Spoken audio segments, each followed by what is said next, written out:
Nouveau mois, nouvelle édition de notre magazine d'information SMA. Aux affiches de cette nouvelle édition de ce mois de novembre. Rome, visite historique des évêques de la Côte d'Ivoire à la Maison Générale SMA. Nigeria, session de formation permanente pour les prêtres de 7 à 15 ans de sacerdoce. Lyon, installation de 2 confrères SMA à Montferrier et Castelnaudary.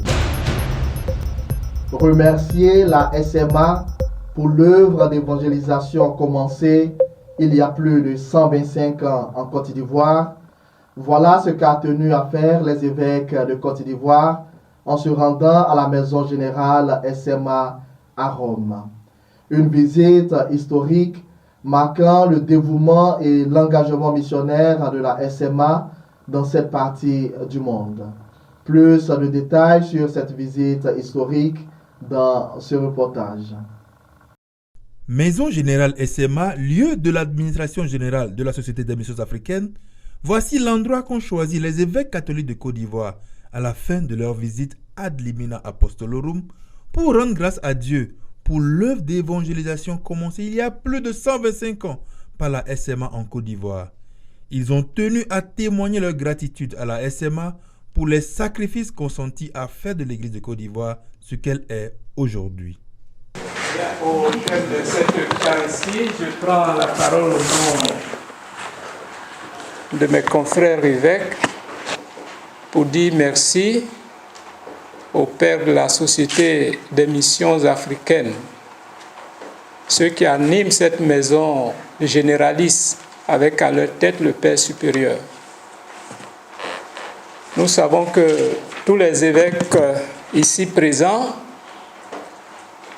sont sortis du moule des pères des missions africaines. Nous sommes tous sortis de leur moule. Alors nous tenons à vous dire merci. Et aussi vous dire que nous avons tous en commun Monseigneur Marion de Bréziac. Il est notre Père à nous tous. Nous sommes tous ses héritiers spirituels. C'est un monument dans le champ de la mission. Alors, qui nous inspire, qu'il inspire l'Église de Côte d'Ivoire, nous qui l'avons en commun comme héritiers, comme héritage. Nous prions pour vous, priez aussi pour nous. Je crois que nous faisons le chemin ensemble. C'est ce petit mot que je tenais à vous dire. Merci pour votre accueil et que le Seigneur nous garde. Il est bien que nous, évêques de Côte d'Ivoire, nous terminions notre visite ici, chez les pères SMA. C'est tout un symbole. Et tous ceux qui ont pris la parole ont insisté sur ce point. Nous sommes tous, mais vraiment tous, des fruits de la SMA. Et nous venons donc ici, c'est-à-dire rendre hommage à ceux-là qui nous ont apporté la bonne nouvelle, ceux-là qui nous ont ouvert les portes de l'Église, ceux-là grâce à qui nous sommes aujourd'hui l'Église. Et en venant ici, nous venons donc rendre hommage à nos missionnaires, et qu'il faut le dire, ont fait beaucoup, même donné leur vie. Vous savez, vous venez de parler de ma paroisse d'origine, la paroisse de Tabou. Eh bien, le père qui a fondé la paroisse de Tabou en 1934, je crois, le révérend père Simon-Pierre Cossé, figurez-vous qu'il a marché à pied de Mans jusqu'à Tabou, plus de 600 km dans la forêt épaisse en ce temps-là pour venir fonder la paroisse de Tabou. Et aujourd'hui, nous sommes chrétiens grâce à l'abnégation de ce prêtre qui a marché à pied plus de 600 km dans la forêt, de Mans jusqu'à Tabou. Alors on ne peut pas être indifférent devant ces choses-là. On doit rendre témoignage. On doit leur dire merci. Et la petite histoire, quelquefois, quand je dois aller en tournée quelque part, que je me sens un peu fatigué, et que je suis tenté même d'envoyer le vicaire général, je me souviens du père Cossé. J'ai une photo du Père Cossé toujours chez moi. Je regarde la photo du Père Cossé et je me dis en moi-même, voici quelqu'un qui, au nom du Christ et pour l'Évangile, a parcouru plus de 600 km pour aller dans ton village, pour que toi, tu sois aujourd'hui chrétien, prêtre et évêque. Il a marché 600 km à pied. Et toi, Alexis Touabri, pour aller à 40 ou 60 km en voiture, climatisée en plus, conduit par quelqu'un, tu trouves que tu es fatigué. Ça me donne la force. Et je mets la photo du Père dans ma poche et je prends la route. C'est-à-dire que vraiment, on doit rendre gloire à Dieu pour tous ces missionnaires. Et la messe que nous avons vécue aujourd'hui, une messe simple, sobre, recueillie et profonde, est le symbole même de la vie des missionnaires qui ont travaillé dans la discrétion, mais qui ont donné toute leur vie pour qu'aujourd'hui Jésus-Christ soit connu dans nos régions. Voilà les sentiments qui m'animent, sentiments de gratitude, de reconnaissance et d'admiration pour tous ces braves missionnaires qui nous ont tout donné, qui se sont tout donnés à nous. Que Dieu les bénisse et leur accorde à chacun la récompense du bon serviteur. Je pense notamment à ceux qui sont passés chez moi et que j'ai connus. Les pères Joseph Pario, Corbino, Maurice Biotto, Roa, Charrier. Ils sont nombreux. Que Dieu les reçoive tous. Qu'il leur accorde la récompense du bon serviteur. Et que eux aussi de là-haut prient pour nous, pour que nous ayons leur force et leur engagement. Que Dieu nous bénisse. À la fin de la célébration eucharistique, un déjeuner a été offert par M. Patrice Kofi, ambassadeur de Côte d'Ivoire auprès du Saint-Siège. Direction maintenant pour le Nigeria, où la province a organisé une session de formation permanente pour les prêtres de 7 à 15 ans de sacerdoce. Une session de formation grandement appréciée par les participants. Un reportage du père Emmanuel Zinsou. Afin de garantir que ces prêtres de 7 à 15 ans de sacerdoce continuent à assurer une pastorale efficace et restent pertinents et sensibles aux besoins changeants de leur communauté, la province SMA du Nigeria a organisé une session de formation continue, une séance animée par le père Basile Soyoé. Ce fut pour moi un grand plaisir de participer à ce programme de formation continue organisé pour nos confrères qui ont entre 7 et 15 ans d'ordination. La dynamique a été telle que nous avons commencé par partager nos expériences en regardant ce qui nous donne de la joie et de l'épanouissement dans la mission, et à partir de là, nous avons essayé d'identifier les difficultés que vivent les membres de cette tranche d'âge. Nous avons identifié 3 thèmes principaux issus des différents défis que rencontrent les membres de cette tranche d'âge. Cette génération est une génération très active et nous avons essayé d'examiner les défis de la mission auxquels cette génération est confrontée. Et nous avons vu aussi comment améliorer et travailler sur ces défis afin qu'ils puissent s'épanouir dans leur mission. Les 3 points identifiés sont, premièrement, la vie fraternelle en tant que SMA. Deuxièmement, nous nous sommes concentrés sur la communication et troisièmement, sur comment vivre une sexualité saine et épanouie en tant que missionnaire.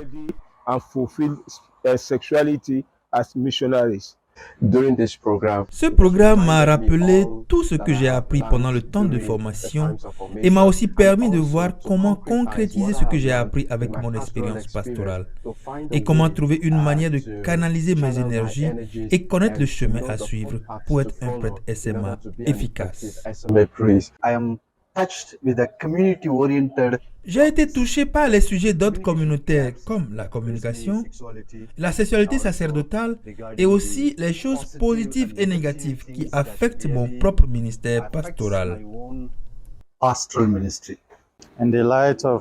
la lumière de notre assemblée provinciale et confirmée par celle de mi-mandat, nous avons organisé cette session pour les prêtres de 7 à 15 ans de sacerdoce de notre entité. Et je suis heureux du nombre de confrères qui sont venus passer ce temps ensemble pour mieux comprendre notre appel, notre vocation, ce qui nous est demandé de faire et comment nous pouvons mieux vivre les uns avec les autres. Ce fut un grand succès et je remercie le Père Basile qui a accepté gracieusement d'animer cette séance. Je remercie également tous les confrères qui ont pu y assister.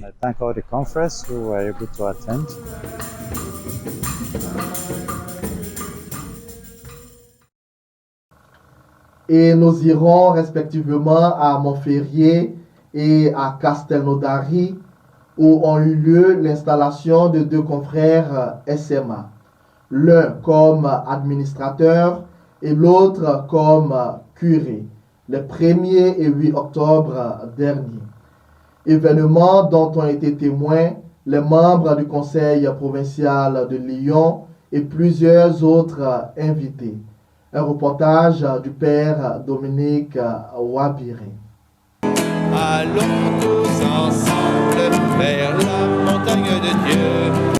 Sur le sommet sacré de la montagne du Seigneur, à l'église Saint-Étienne de Viol-de-Fort, une pieuse assemblée s'est rassemblée non seulement pour participer aux rituels dominicaux habituels, mais aussi pour témoigner de l'installation du successeur du père Gérard Blaillac, présidé par le vicaire général, qui commence par la lettre de nomination de Monseigneur Turini, l'archevêque de Montpellier.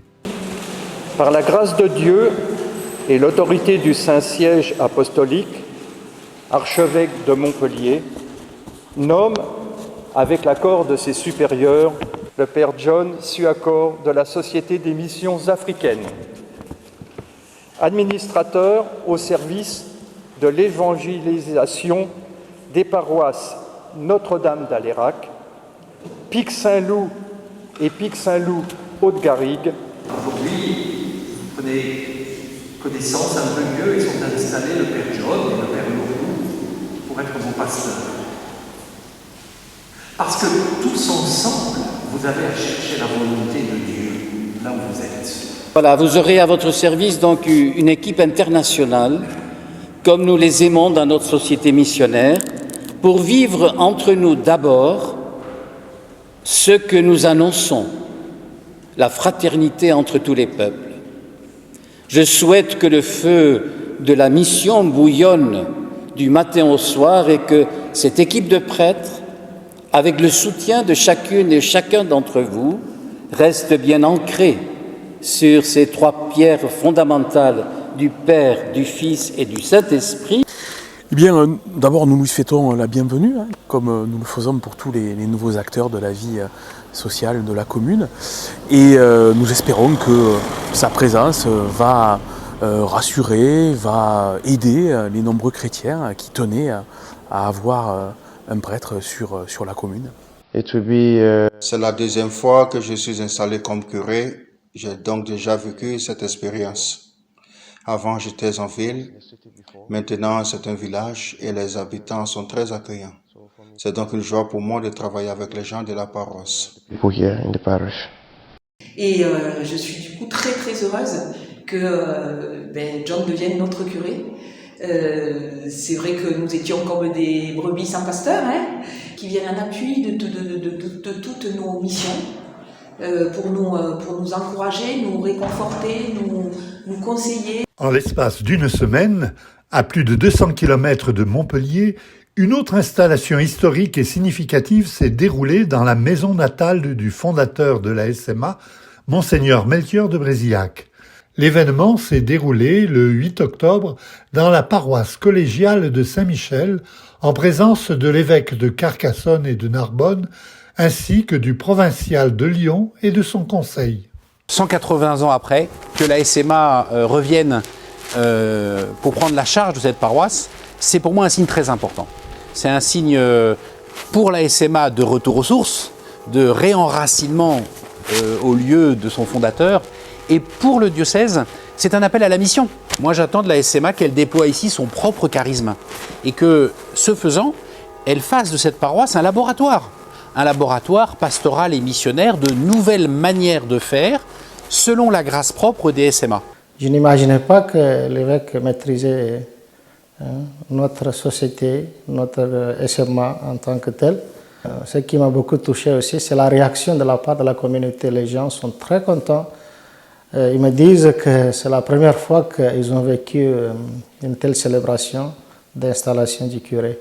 Je veux remercier tous ceux qui ont contribué à notre présence ici, Monseigneur Planet, les pères Thierry et Thibault, qui ont été aussi à l'origine de ce projet, et vous tous les forces vives de cette paroisse qui participaient à son animation.